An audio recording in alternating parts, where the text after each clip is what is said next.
أعوذ بالله من الشيطان الرجيم بسم الله الرحمن الرحيم الصلاة والسلام على أشرف الأنبياء المرسلين سيدنا ونبينا محمد ابن عبد الله وعلى آله وأصحابه من تبعهم بإحسان إلى يوم الدين. bayan da suna ta bugowa suna tambayan fassarar mafarkin magariya ga abin da Shafi Gani Annabi da su yake faɗa a cikin littafin sa Tadiru mujalladi na farko shafi na 187 babu sini babu da yake magana akan harfin sini yake magana akan magarya. Magarya dai wani itace ne wanda yakan yi ƴaƴaye jajaye ƙanana da manya kuma ana shan su, kuma akan yi amfani da ainihin ganyenta.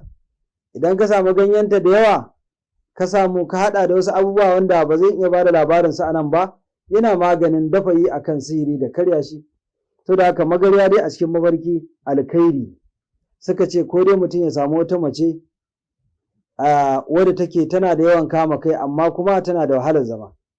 Itacen magarya ko a ce wani namiji ne mai yawan lissafi ga al'amuran rayuwarsa, sannan aka ce ko dai ‘ya'yanta ya zama shine alkhairi, shi kuma wannan ƙaya ɗin ya zama shine shari.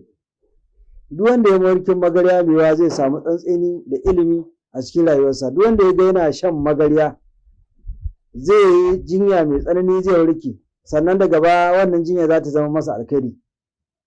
Itacen magarya duk wanda ya ganta mewa saboda wannan ƙaya zai iya samun gamman wa shiddatan, zai iya samun wani ɓacin rai babba da kuma tsanani a cikin rayuwa saboda wannan ƙaya tana da yawan suka da zafi. Jama'a muna yi maku fata alkhairi. Assalamu alaikum. Masoyan annabi shakamalan awwal adali, masanin fasarar mafarki mai domin annabi.